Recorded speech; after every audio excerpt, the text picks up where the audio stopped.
HOA kept draining the solar battery like it was theirs, until the wiring bit back. At exactly 2:03 a.m., every stolen watt triggered a watery ambush. Sprinklers exploded, soaking board members mid-scheme, drenching robes and flooding lies. They wanted free power, but they woke up to wet justice. Before we deep dive into this interesting story, subscribe to our channel and tell us where are you watching from. Share in the comments below. They say when you move somewhere new, you bring two things with you: what you hope to escape and what you hope to build. For me, that meant silence, sunlight, and systems that didn't depend on anyone else. After 12 years in a cramped city apartment above a noisy bar and beneath an even noisier couple, I finally cashed in my savings and bought a modest single-story home at the edge of a manicured suburban loop called Sandpiper Hollow. The kind of place where the lawns are too green and the smiles are just a little too tight. But my house sat on the far end of the loop, tucked between an old creek bed and a patch of unused HOA-maintained field. To most, it was the weird corner lot. To me, it was peace. I spent the first 3 weeks settling in, setting up my solar rig, digging compost trenches, installing my rain barrel system. I didn't need a lawn crew or a cable subscription. What I needed was independence, power from the sun, veggies from the yard, and a few old paperbacks under the porch fan.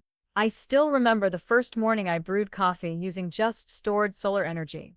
That quiet hum from the kettle? It felt like victory. But then, little things, tiny signs that something wasn't syncing up. It started with the battery.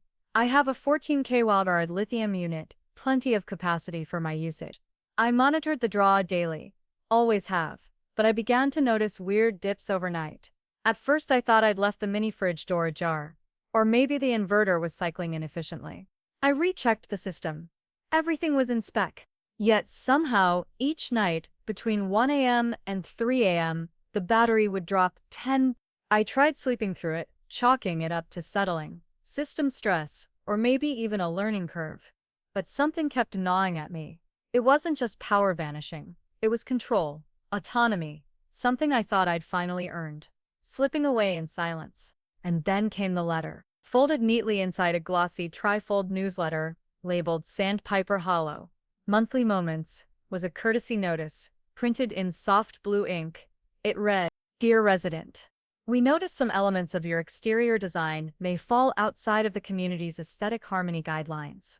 This includes, but is not limited to, non-regulation solar panel visibility and use of unconventional rain capture devices. We'd love to schedule a compliance consultation. Warmly, your Sandpiper HOA board." They called it aesthetic harmony. I called it the first red flag, because I knew exactly what they meant. My solar rig, raised on angled mounts for winter sun, was visible from the road. So was my DIY irrigation pipe, running from the rain barrel to the planter bed. It wasn't messy, it wasn't loud, it just wasn't uniform. And uniformity, I was beginning to realize, was their religion. Still, I stayed calm. I hadn't moved out here to argue with clipboard commandos or debate grass height. I had moved for simplicity, for quiet, for freedom. But now that quiet was being siphoned, literally, so I did what my old mentor once told me: log everything, then look again. I installed a second battery monitor, digital, time-stamped, and paired to an offline logger. I even added a motion sensor by the utility box, just in case. And that's when the patterns emerged. Every spike and battery drain correlated with a blip in the motion log. Soft footsteps. A flicker of movement near the eastern hedgerow. That's the moment. Something shifted in me. Not anger. Not yet. Just awareness. That quiet, cold hum of someone stepping into your boundaries, not with force, but with quiet fingers and disguised wires. I moved here for peace, but I wasn't going to let peace become permission. And whoever was draining my system, they weren't just stealing power. They were stealing the one thing I'd fought like hell to rebuild: control. So I went back to my blueprints, pulled up every watt, every relay, every inch of buried conduit, and I began to rewire the story. Quietly, deliberately, one connection at a time. At first I thought it was just bad luck, maybe a surge or phantom load somewhere in the system. But the pattern became undeniable. Every night, the charge on my battery dropped like clockwork. Not gradually, not through normal background draw. It plunged. From 87% to 22%, always between 1 and 3 I wasn't running anything major overnight. No AC, no heaters. Fridge compressor barely ticked. The logs from my solar inverter confirmed it. My entire system, including the smart plugs, barely sipped power after midnight. So what was sucking down kilowatts like a starving ghost? I needed proof, not just hunches. I installed a passive energy monitor on the output leads, a little device I found through a DIY off-grid forum. It tracked amperage draw in real time, down to the second, and time-stamped everything. No network connection, no Wi-Fi, just clean local logs. Then I waited. The first night, quiet, no significant drain. I went to bed feeling paranoid and petty. But the second night, 1:42 a.m., spike. Not a blip. A sustained draw of 3.8 kW, holding for 18 minutes straight. I sat up in bed like I'd been yanked by a wire myself. Ran barefoot to the system cabinet and stared at the screen. Still pulling, and it was coming from the rear fence line, the conduit that ran from the inverter out through the buried PVC to the east garden and terminated in a sealed utility box near the edge of my property. No way! I pulled on jeans, boots, and grabbed a flashlight. Kept it off as I moved through the yard, heart pounding louder than my steps. The wind was light. Sky was clear. Stars overhead like distant warning lights. The utility box looked untouched. No tampering, no broken seal. But when I held my hand near the side panel, I felt it heat. Faint, but wrong. That box was supposed to be cold unless I was running the irrigation pump. And I hadn't been. I unscrewed the back panel and tilted the flashlight. There, nestled between the neutral bar and the grounding bolt, was a small copper tap soldered clean wrapped in matching insulation. Someone had piggybacked my power. I followed the line. It was subtle, buried, but shallow. A newer conduit, not code color, running along the hedgerow that divided my lot from the common area behind the HOA's clubhouse garden. I texted Jason, an old friend from college who now worked as a residential electrician. He owed me a favor and was just curious enough to show up by noon the next day with a multimeter, a splice kit, and a thermos full of coffee. We traced the line together. He tested voltage on the tap. Live, he said. Same polarity. Someone bridged this direct from your inverter's outflow. No breaker, no regulation. That's not just theft. That's dangerous. We kept tracing. The conduit snaked under the hedgerow and right into a utility junction box, mounted on the backside of the HOA's sprinkler control post. Jason opened the panel, paused, and let out a low whistle. They wired your power straight into their irrigation relay, he said. I blinked. You're serious? Dead serious. This whole sprinkler grid, it's running on your solar. He showed me the backfeed. A makeshift converter routed the DC into a subinverter, which powered the water pressure booster for the entire neighborhood's irrigation system, at least the eastern half. I stepped back and looked at the nearby sidewalk.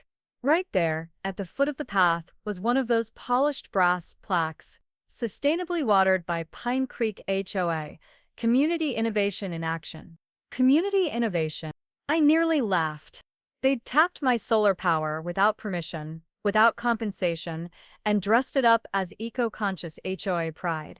Jason looked at me. What do you want to do? I didn't answer right away, because part of me wanted to rip the whole thing out and drag it into their boardroom. But another part, the one that had studied quiet resistance and outsmarted bureaucracy before, was already planning something different. Something subtle. Something with wires. Because if they wanted to use my power without asking, then I'd let them. HOA stole my firewood in the dead of night. Said it was a fire hazard. They didn't know I'd planted GPS trackers in every log. I followed the signal straight to the HOA president's brother's business. Now there's a lawsuit, a news crew, and a town tearing down its own board. This wasn't about firewood anymore. This was a war they started with a clipboard. Before we deep dive into this interesting story, subscribe to our channel and tell us where you're watching from. Share in the comments below. After everything unraveled, my marriage, my job, even my blood pressure, I needed quiet. not the kind of quiet you get from noise-canceling headphones or hotel spa weekends. I needed real silence, the kind that seeps into your bones, the kind you earn with solitude, trees, and time. So I bought a cabin tucked into the edge of a pine-studded HOA community in the Blue Ridge foothills. Not too far from civilization, not too close to anyone, just enough space to hear my own thoughts again. The town was postcard pretty, the roads narrow and winding, with birdsong that actually meant something. My new neighbors waved from a distance, the way people do when they're not sure if you're just visiting or if you'll actually stay. I didn't blame them. I wasn't sure either. The house was old, nothing fancy, just timber, stone, and a wood-burning stove that became the centerpiece of my quiet new life. I split the logs myself. It started as exercise, then became therapy. Something about the rhythm of the axe, the crack, the grain splitting, the scent of pine, it all calmed me in a way no medication or therapist ever had. I started stacking the logs with care, organizing by size and wood type, letting them dry under the overhang like a proud ritual. There was something sacred about it. These weren't just pieces of wood, they were mine, earned through effort, sweat, and silence. Every morning, I'd make coffee, stand on the deck, and look at the stack like it was a monument to everything I was reclaiming. And every night, I'd burn just enough to keep the cold out, to watch the flames flicker and remember that warmth, real warmth, comes slowly. At first, the HOA was just background noise. I'd heard the horror stories before buying in, but this place seemed tame. The rules were straightforward. No unapproved exterior paint colors, no RVs in the driveway. Lawns must be neatly maintained. Reasonable enough, I thought. I even read the bylaws, which felt like reading stereo instructions translated by a lawyer. But then the letters started showing up. The first was about my mailbox. Apparently it was non-compliant in Finnish tone, whatever that meant. It was black, matte, black. I'd painted it myself. They wanted it glossy. I complied. The second came a week later. My grass was exceeding acceptable blade length. I measured it. It was 3 inches, maybe 3.5 in spots. Still, I trimmed it to 2, even though the frost was just starting to settle in. The third came with photos. Someone had taken them blurry zoom-ins of my shed, accusing me of exterior storage of unapproved materials. I had left a wheelbarrow leaned against the siding for half a day. That's when I started noticing him. Ronald Strickland, HOA president. His name was on every letter. He lived 3 houses down in a beige 2-story, with a double garage that looked like it had never once housed anything dirtier than a Prius. Always wore khakis. Always carried a clipboard, even on weekends. The kind of man who seemed born retired, tight-lipped, clean-shaven, and dead certain that order equaled morality. He never waved. Not once. Just stared a second too long when I passed by on walks, as if filing mental notes. Something about him didn't sit right. Too polite in public.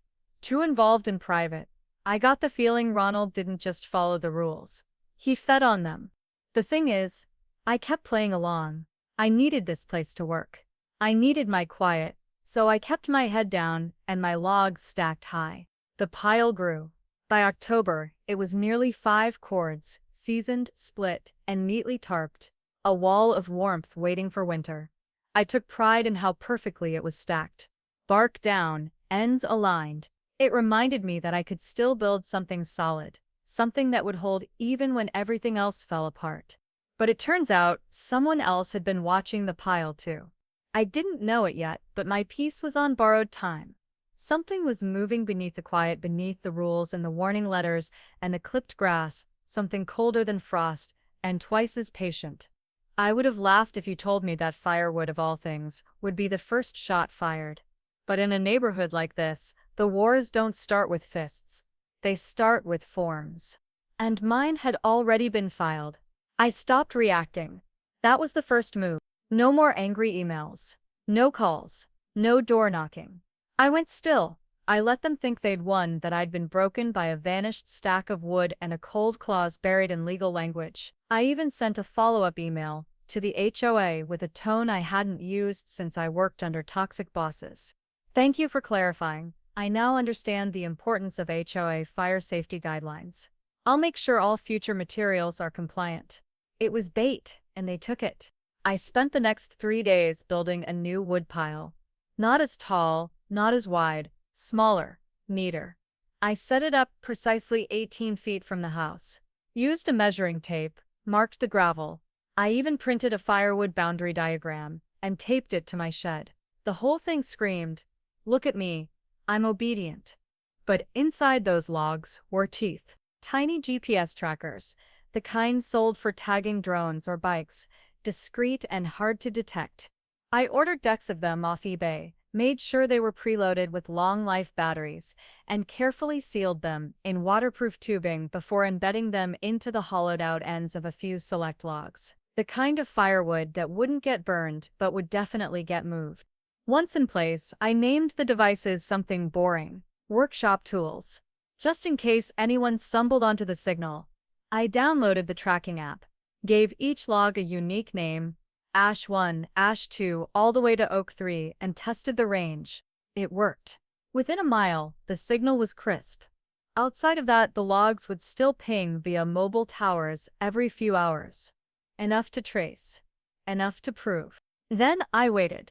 While the pile sat in plain sight, I got to work in the shadows. I started compiling a personal log, timestamps of every HOA interaction, copies of every letter, photos of the disappearing van, even screen captures of neighbor complaints from community forums. I wasn't building a case yet. I was building a map. I also crafted a few more fake emails to the HOA. Pretended to ask for clarification about the firewood clause. Quoted bogus numbers. Miscited sections on purpose. I wanted to see how quickly they'd reply and who. Every response came from the same name, Enforcement Director, Ronald S. No phone number, no title beyond the vague moniker. The man loved his veil. So I filed something real. A Freedom of Information request, leveraging a local statute requiring HOA documentation of vendor contracts, enforcement records, and contractor payment logs. I cited the law precisely. Included a notarized statement. They had 10 business days to respond. Meanwhile, I kept an eye on the pile. I even started leaving a few tools lying nearby, visibly non-compliant. A plastic rake, a shovel with a chipped handle. I was inviting attention. And finally, it came. On the 8th night, at 2:43 a.m., my phone buzzed. Ash 2. Location 9.7 miles northeast. Oak 1 move. Location, same trajectory. I opened the map. A slow, steady crawl of movement down County Road 82, turning toward a wooded estate north of town. The signal stopped in a clearing off a private road.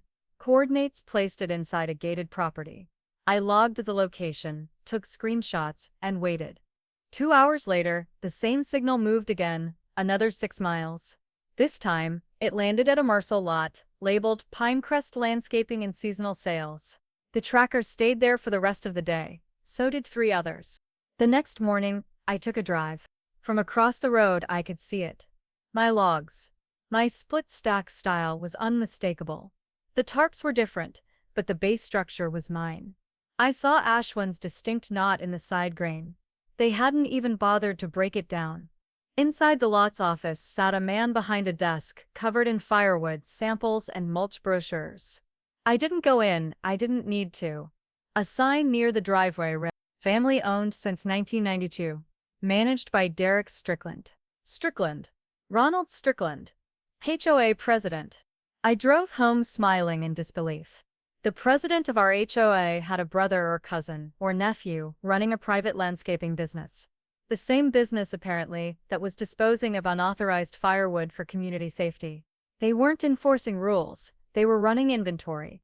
And I had proof, location pings, timestamps, and visual confirmation. I wasn't interested in revenge. Not yet. This wasn't about firewood anymore. This was about control. And if Ronald Strickland wanted to play by the book, I was going to rewrite the table of contents. It happened exactly 1 week later, just after 3:00 a.m. My phone buzzed on the nightstand, soft but urgent, dragging me from half-sleep. I reached for it, squinting at the screen through the dark. Ash 3 moved. Location 12.4 miles east. Status: in transit. I sat up, heartbeat sharpening. The app map pulsed with movement, a slow glide down Route 215, headed away from the neighborhood. One by one, the logs began to ping. Oak 2, move. Ash 1, move. Oak 3, move. It was happening again. But this time, I wasn't the one caught off guard. I'd been ready for this. The fresh wood pile I'd built was baked, suspiciously neat, overly compliant, and buried within it were the 6 trackers I'd carefully hidden, each one quietly alive and now chirping across cell towers in the dead of night. I pulled up the live feed from the motion-activated camera I'd installed inside the shed's upper panel. Infrared. Wide angle. It had triggered at 2:52 a.m. right on time. There they were, 2 figures in reflective vests, heads down, gloves on. No talking, no damage to the shed, no rush. They moved like they'd done this before. Fast, mechanical. They loaded my logs into a long bed trailer. Not a single knock on the door, not a single light switched on. This wasn't enforcement. It was harvesting. By morning, the signal had landed. First at a gated estate near Clearbrook, the same property I'd traced the week before. Then, hours later, the logs pinged again from the exact same commercial lot on Broadleaf Road, Pinecrest Landscaping and Seasonal Sales. I drove by the site again that afternoon, this time snapping high-res photos with my DSLR from the opposite sidewalk. There it was. My stack. Still partially tarped, but the grain patterns, the unique axe cuts, were unmistakable. I even spotted the tracker point from Ash 2 peeking out beneath a corner log. I'd baited the trap and confirmed the movement. But I wasn't done. Back home, I logged into the county clerk's office property portal and pulled up public ownership records for Pinecrest. The listed owner, Derek J. Strickland. I cross-referenced the HOA's public board filing. Ronald A. Strickland, HOA president. Same last name, same middle initials in county business filings. One controlled enforcement, the other controlled resale. It wasn't subtle, it was stupid. They'd weaponized the bylaws, called it fire prevention, and quietly funneled the resources, our resources, into a private side business. And no one had connected the dots because they'd done it slowly, quietly, under the radar. A few logs here, a shed item there, just enough to keep people irritated, not enough to make them fight back. But not me. I laid the photos out on my desk, timestamps, infrared captures, location pings. I opened the logs from the GPS tracker app and matched them with camera footage and public maps. I highlighted the overlapping movements. Then I folded a sticky note and wrote one line in block letters. They took firewood. I lit a fuse. It wasn't about the wood anymore. It wasn't even about the theft. It was about the arrogance, the assumption that no one would look deeper, that no one would notice. They thought I was just another burned-out guy hiding in the woods. They forgot that silence isn't surrender. Sometimes it's strategy. I uploaded the footage to a secure drive, backed up the GPS logs to a cloud account, photographed the warning letters I'd received and annotated them with red lines connecting Ronald's name to each instance of unnotified removal. Then, I printed everything. 2 full binders worth. One went into a fireproof box. The other sat on my passenger seat the next morning, as I made my way downtown to the county courthouse to file a formal complaint under the Community HOA Oversight Act. And just for good measure, I made one more stop at the mailbox kiosk on the corner. I dropped a slim envelope addressed to Regional Reporter Desk, Community Affairs Beat. Inside were a flash drive and a short note. What if your HOA is selling your house back to you one log at a time? Nay. I stood there for a moment, watching the red flag go up on the mailbox. For the first time in months, I felt warm, and not because of firewood. This was no longer about surviving the winter.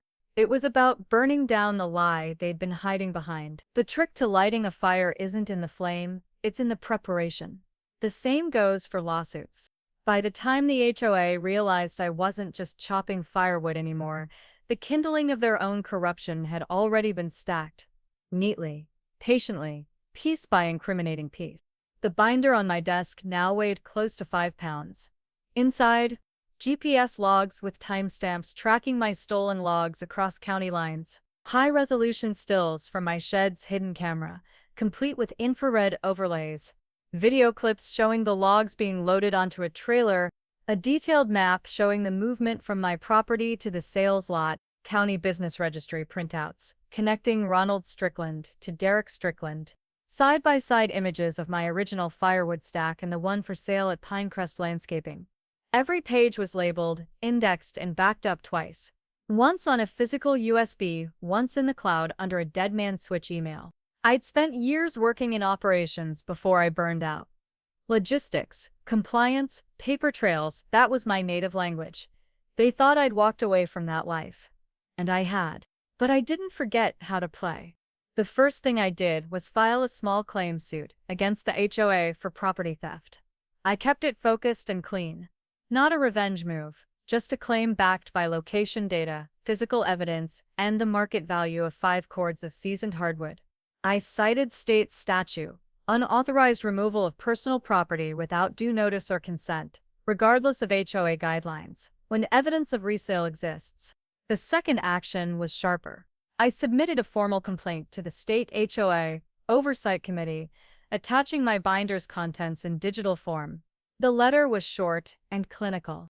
This complaint involves suspected misconduct by HOA board leadership, including asset misappropriation, misuse of enforcement authority, and financial gain from seized private property under the guise of safety enforcement. I included Ronald Strickland's name, his connection to Pinecrest Landscaping, and the visual evidence that proved my logs didn't just disappear.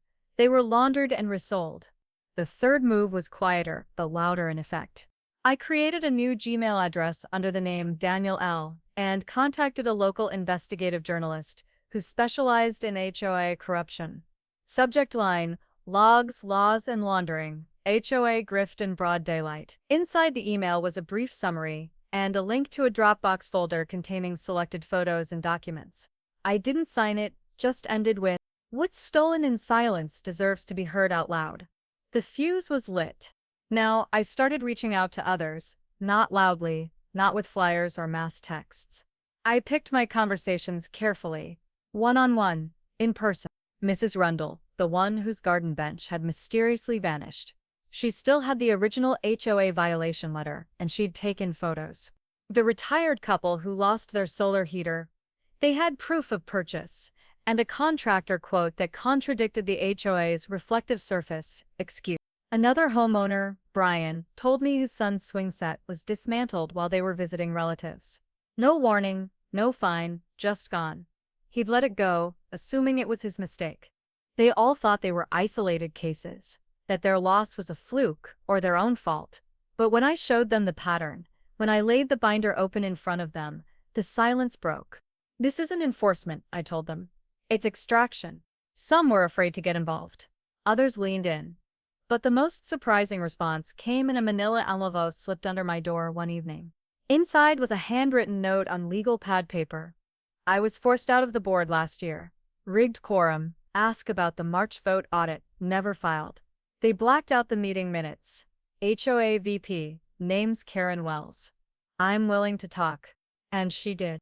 Karen met me at a coffee shop, just outside the HOA boundary. She didn't look like someone who'd go up against Ronald Strickland. But the moment she opened her laptop and pulled up redacted HOA meeting documents, I knew I'd found a real ally. "I tried to raise questions about the budget transfer for contractor reimbursements," she said. "They outvoted me, then rewrote the rules on meeting access. I wasn't even notified of the next vote, just locked out." She showed me emails, unanswered appeals, discrepancies in the landscaping invoices, huge payments made third-party vendors with no names, just LLC codes. One of those LLCs matched the EIN for Pinecrest Landscaping. It wasn't just theft. It was a closed loop of control. Ronald ran the board. His brother ran the vendor company, and any voice of dissent got filtered out or rewritten. Karen agreed to provide a statement to the Oversight Committee.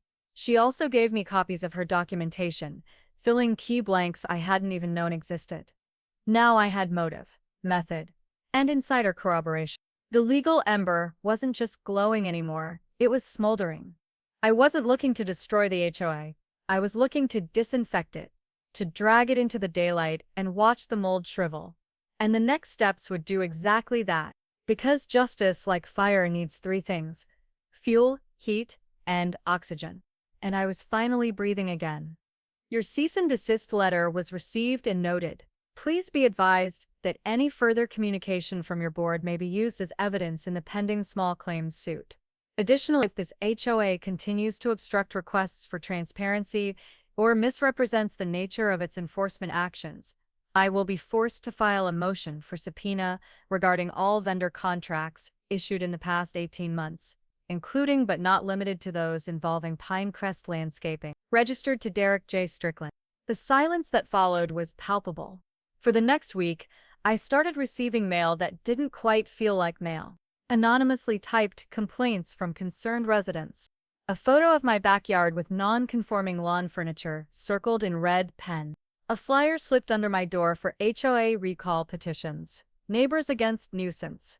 No return addresses. No names. Just noise. I logged every piece of it, took photos, stored originals in a sealed folder. And I kept walking my neighborhood every morning, just like before. I waved at the neighbors who used to look away. Some of them started waving back. One evening, I got a knock on the door. A courier. No uniform. Just a clipboard and an envelope. Inside, a proposed informal resolution. They were offering to reimburse me for the firewood. No apology, no admission of wrongdoing, just a check for the estimated value of 5 cords, plus a confidentiality clause. In short, drop the case, stay quiet, and go away. It was everything they thought I wanted. But it was too late for that. I slid the check back into the envelope and wrote one sentence in thick red ink on the agreement. This isn't about firewood anymore. The courier didn't say a word, just nodded and left. I closed the door, heart steady, breath calm. I'd spent the last few months watching my life get boxed in, letter by letter, rule by rule, threat by threat. And now they were the ones boxed in. Because I wasn't isolated anymore. I wasn't guessing. I had timestamps. I had contracts. I had a former board member with receipts. And I had something they couldn't file away or tow under cover of darkness. Momentum. The walls were closing in on them, not with force, not with fury, but with facts unmovable and sharp. The fuse was nearly gone. The spark was coming next. The story broke on a Tuesday. It wasn't front-page news, at least not at first. Just a quiet segment buried mid-broadcast on the local station's 6 p.m. slot. Homeowner tracks stolen firewood to HOA president's brother's business. I watched it on my laptop, coffee in hand, the heat from the mug matched only by the heat I felt rising from my chest. Not anger this time. Something else. Satisfaction? Maybe. Vindication? Closer. The reporter was young, sharp, and clearly loving the story. She stood in front of my property, pointing to where the logs had once been, overlaying clips of the GPS tracker pings as they moved across the county. There was footage from the landscaping lot too. My logs, clearly visible, stacked high and tagged Seasoned Oak $300. She even got a comment from Karen Wells, the former board VP, now officially whistleblower. We were told it was about safety. But the same firewood that was allegedly hazardous was being sold for profit, without consent, without notice, without any record. They blurred Ronald Strickland's face, but not his name. By 7:30 p.m., the segment had been clipped, reposted, and shared by 3 different neighborhood Facebook groups. By 9 p.m., it had spread to a community watchdog Reddit thread, where users dissected the GPS data, the enforcement clause, even the truck models in the security footage. The comment section was a wildfire. This is why I never buy into an HOA. Dude weaponized firewood. Respect. HOA Strickland. From rules to revenue, baby. I didn't respond. I didn't need to. The internet had taken the wheel. By morning, the HOA's office voicemail was full. Their website crashed for maintenance. My inbox, previously a dead zone, was flooded with support, tips, and more stories from homeowners who'd had things removed without explanation. One woman said her vintage garden statues vanished. Another claimed her grandfather's handmade tool chest disappeared while she was on vacation. They thought they were alone. Now, they knew they weren't. The next evening, I got a call from the State Oversight Committee. They were opening a formal investigation. The case had entered the public interest domain, and they were prioritizing review. A day later, the HOA board called an emergency community meeting, first one in over a year. They tried to frame it as a discussion of policy clarity, but no one was fooled. More people showed up than seats allowed. Homeowners stood in the back, arms crossed, holding screenshots, printouts, even signs. Ronald didn't speak. Not a single word. He sat stiffly at the center of the board table, while one of the remaining board members read from a prepared statement about miscommunications, vendor independence, and community cohesion. Someone in the back laughed. Loudly. And then someone else shouted, "You said it was a fire hazard, but you're selling the hazard." The room erupted. It was the moment everything tilted. The lies didn't just crack, they shattered. That line kept echoing in my head as I walked home later that night. Fire hazard. That's what they called it when they took my wood without a word, while profiting off its sale behind closed gates. But in the end, they weren't trying to protect the community. They were trying to profit from it. And now the community knew. They took my firewood. I gave them a spark. Sometimes justice doesn't thunder. It creaks. It groans. It gives way slowly, like a rotten board beneath your feet. Quiet until it snaps. Ronald Strickland resigned 3 days after the emergency meeting. No statement, no apology, just a bland notice slipped into mailboxes that read, "Due to unforeseen personal circumstances, Ronald A. Strickland has voluntarily stepped down as HOA president." But the silence screamed guilt. And the timing spoke volumes. That same afternoon, a sheriff's vehicle was spotted outside Pinecrest Landscaping, not for theft yet, but for multiple permit violations, zoning issues, expired business license, unreported commercial hauling across residential boundaries. The usual red tape pulled taut. The gates were locked by morning. A slow unraveling followed. Neighbors began talking freely, not just behind fences but in the open. Photos surfaced. Receipts. Missing items. Dozens of stories too similar to ignore. What began as scattered sparks had caught flame. By week's end, a class action lawsuit was forming. 5 households, then 7, then 12. I didn't lead it. I didn't need to. I just shared my binder, my data, and the name of a legal team I trusted. The wheels were turning now, and not under HOA control. Karen Wells, the ousted VP, was quietly reinstated as interim board chair. The vote was swift and unanimous. No staged ballots, no procedural delay. At the first official meeting under her leadership, she opened with a simple phrase, "This board exists to protect residents, not profit from them." Then she opened the floor. For the first time, the rules were reviewed with the people, not against them. Ambiguous clauses, like the infamous fire hazard line, were rewritten with clarity and consent. Transparency protocols were installed. All contractor relationships disclosed. All enforcement actions documented. All board votes made public. The documents that once suffocated us were now breathing in daylight. And me? I stood at the back, hands in my pockets, listening, not leading, watching it happen. After the meeting, Karen pulled me aside. "You're part of why this turned around," she said. "They trust you. You speak plain. You see the angles. We'd like to offer you a board seat." The offer hung in the air like pine smoke. Honest, warm, and tempting. But I shook my head. "I appreciate it," I said, "but I think I'm more useful outside the walls." She smiled. "Still watching the logs, huh?" I chuckled. "Something like that." The truth was, I hadn't chopped a log in weeks. Not because I didn't need the wood, because I didn't need the therapy anymore.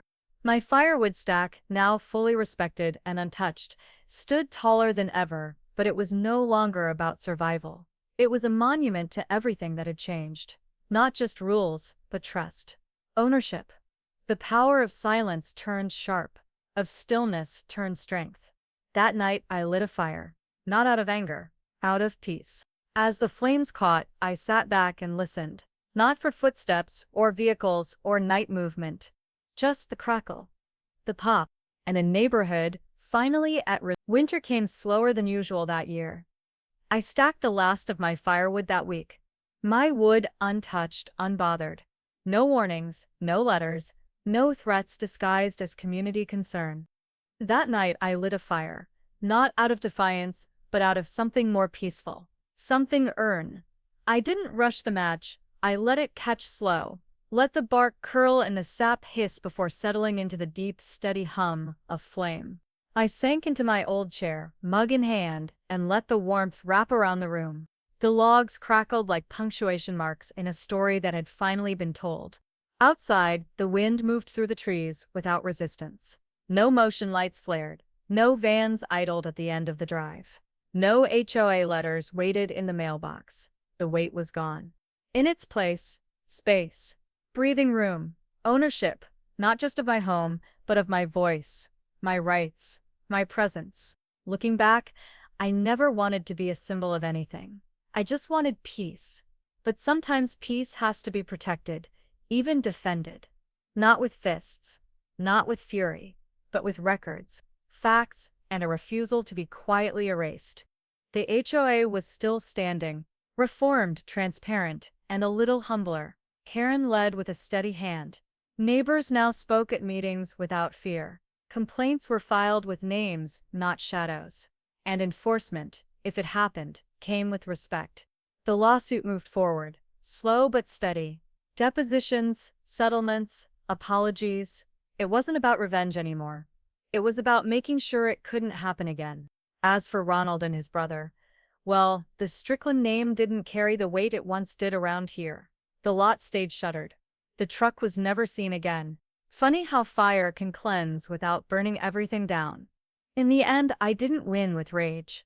I won by watching, by tracking, by stacking truth higher than their schemes. That night, I burned the last of the original batch. The logs that had survived the theft, the silence, the schemes. I let the final one rest on the embers, heavy and solid, its center still holding the faint scent of pine. And as the sparks rose into the flue, flickering like tiny rebellions, I smiled. They thought I wouldn't notice a few missing logs. But I noticed everything. Ever dealt with an HOA that crossed the line? This wasn't just about wood. It was about power, control, and who's really watching who. If you've been silenced, overruled, or quietly pushed out, you're not alone. Stick around. The rules are changing, and the next fire might not be mine.